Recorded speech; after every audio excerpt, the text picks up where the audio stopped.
జూబ్లీహిల్స్ నియోజకవర్గం ఉప ఎన్నికపై కాంగ్రెస్ ప్రభుత్వం కసరత్తు చేస్తుంది. ఈ మేరకు జూబ్లీహిల్స్కు సంబంధించిన కాంగ్రెస్ ఇన్ఛార్జీలు ముఖ్య నేతలతో మంత్రులు పొన్నం ప్రభాకర్, తుమ్మల భేటీ అయ్యారు. సమావేశంలో అజారుద్దీన్, ఇనగాల వెంకటరామిరెడ్డి, గుత్తా అమిత్ రెడ్డి, ఎన్ఎస్యుఐ రాష్ట్ర అధ్యక్షులు వెంకటస్వామి పలువురు పాల్గొన్నారు. ఈ ఉప ఎన్నికలో కాంగ్రెస్ జెండా ఎగరాలని మంత్రులు దిశానిర్దేశం చేశారు. అభ్యర్థి ఎవరైనా ఐక్యంగా పనిచేయాలని సూచించారు. కాంగ్రెస్ను గెలిపించుకుని జూబ్లీహిల్స్ రూపురేఖలు మార్చుదామని మంత్రులు అన్నారు.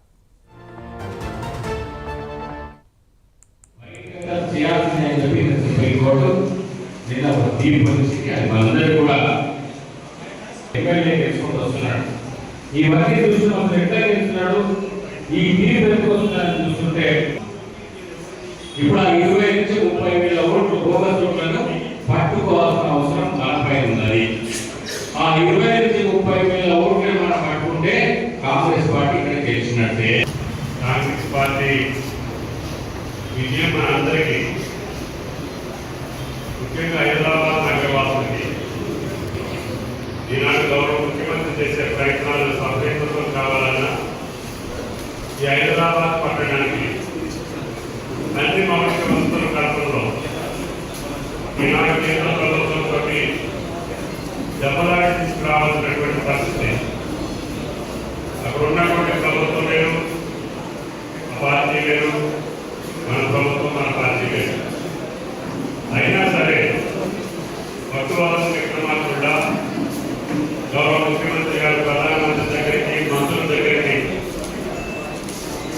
కొంతమంది ఢిల్లీ వెళ్ళేదాన్ని ఆభాషణ చేసిన ఈ రాష్ట్ర అభివృద్ధి కోసం, ఈ పథకాల అమలు కోసం ప్రధానమంత్రికి కేంద్రం అవుతుంది తప్ప వేరే చోట నుంచి మనకి అది రావు.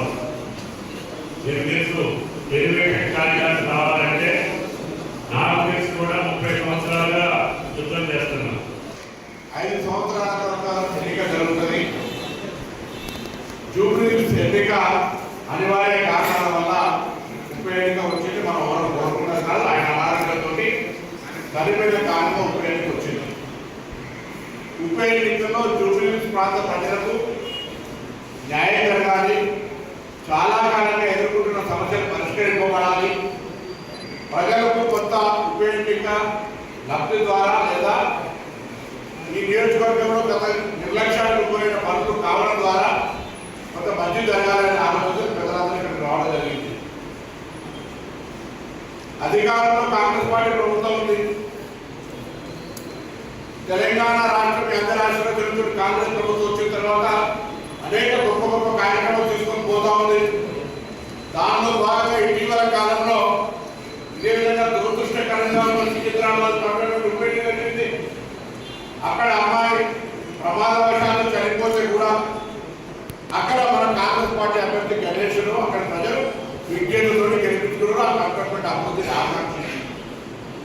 నేను మీ అందరినీ కూడా కోరుతున్నా, జూబ్లీహిల్స్కు సంబంధించి